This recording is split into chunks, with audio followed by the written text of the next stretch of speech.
جو میں سر بسجدہ ہوا کبھی تو زمین سے آنے لگی صدا، تیرا دل تو ہے صنم آشنا، تجھے کیا ملے گا نماز میں۔ کبھی غور کیا کہ ہم جس کے حضور سجدہ کر رہے ہیں اس مالک کو جانتے کتنا ہے؟ اس مالک کا ہمارے ساتھ تعلق کیسا ہے؟ کیا واقع ہی جس کی بارگاہ میں جھک رہے ہیں اس کو جانتے بھی ہیں، اس کو پہچانتے بھی ہیں، یا صرف رسماً ہی سجدہ ادا کر رہے ہیں؟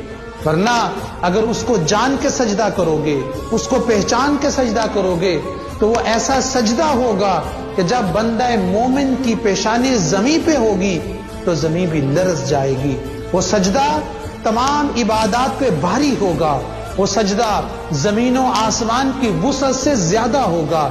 اس لیے ضروری ہے کہ جس کے حضور سرب سجود ہونا ہے پہلے اس کو جانو، اس کو پہچانو، اس کی معرفت حاصل کرو، اس کے ساتھ تعلق کو جوڑو، تاکہ تمہیں سجدے میں سرور ملے اور تمہیں اس کا قرب حاصل ہو۔